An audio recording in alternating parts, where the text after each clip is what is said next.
Hey everyone, Scott Hall here of scotthall.com and the ERTC today. I've had some questions from those that I've been speaking to around the employee retention tax credit. Wanted to really take six of these, what we consider to be, quite frankly, myths that are confusion in the marketplace, and discuss those with you today. So the ERTC is really an amazing program from the federal government, and it's an extension of the CARES Act, which is always all part of COVID. So let's hop into this really quick because I want to cut you this quick video. So who qualifies and who does not for this?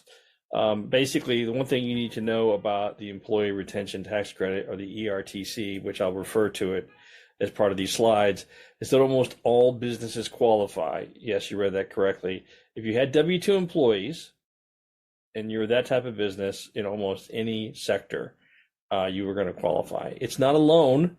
It's not a PPP loan that you were dealing with last year as part of the Paycheck Protection Program. It's a refund. And hundreds of millions of dollars, hundreds of billions of dollars, sorry, that's a typo, have been set aside for this grant. So let's get into the six primary misconceptions regarding the ERTC. Number one, after getting a PPP loan, a business did not qualify. Well, that is really the first primary myth we're dealing with today. I already talked about what PPP stood for. It allows businesses to receive the ERTC. One thing you do need to consider, though, is that employers can only use the ERTC in the wages that have not been paid during the PPP process. That sounds a little complicated, but that's why we are working with the CPA firm that we are, in order to streamline this and find out very quickly, usually within 4 to 8 business days, whether you're going to qualify or not for this particular refund from the government. Number two, essential businesses do not qualify for this. That is patently false. The Employee Retention Tax Credit is not there to differentiate between essential and non-essential businesses. The essential businesses need to meet the same criteria for those non-essential businesses. All that means is that a business could have been partially suspended due to the government order, or the gross receipts could have been below 20% during the entire year. Those are not the only criteria. It's really any change in business, and I'll get more into that in some of the other myths. Number three, businesses that did not shut down don't qualify. Well, yet another misconception of that is that most businesses have that about the ERTC. The requirements are the same as previously mentioned, and your business will qualify under the same terms. Any change in business operations would count. Example, meaning that you would have paid extra for the cleaning and sanitizing during the coronavirus of your business, which everybody pretty much had to do. The fourth myth that we need to bust here is that business gross receipts are not, if they're not less than 20% of what they were the previous year, they don't qualify. That's not true. Not so fast. There really is no single business that has not suffered the consequences of COVID-19. It means that all such businesses qualify regardless of what they made throughout the year. You made a profit. Well, congratulations times two, because there are tons of businesses, think about Amazon, that have benefited from this act despite making a healthy profit in, the last 2 years. As a result, making a profit does not disqualify you. Think about grocery stores, manufacturing, logistics companies. These all have been qualified under the ERTC.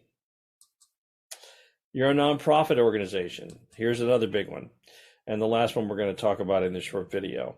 You now qualify. The past 2 years have been tough on many schools, counseling centers, non-government organizations, places of worship, churches that were either partially closed or completely shut down in light of the restrictions, or just had to change the way they, went about their overall business by shifting to outdoors or whatever the case may be. That qualifies as well for the ERTC. So wrapping this up, if any of these myths were stopping you, do not let them anymore, because your business qualifies for if you fall into these categories. Another thing about the CARES Act of the ERTC is that it does not perform or claim any public disclosure like in the case of PPP loans. This is because of that federal tax. All your information would be kept, quote unquote, a secret. So to find out if you qualify, really, we can give the first cut of the idea on whether you're going to qualify really in a day or two. All you need to do is go to employeetaxrefund.com, and then you can also, that's this site here, you might be able to see that. Oops, sorry about that.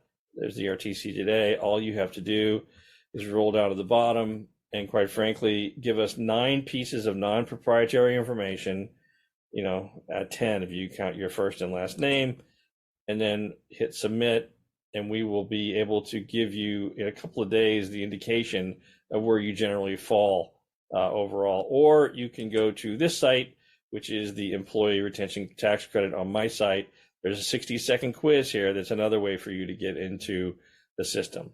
So once again, thank you very much for taking a few minutes and understanding these misconceptions of the ERTC program. Thanks.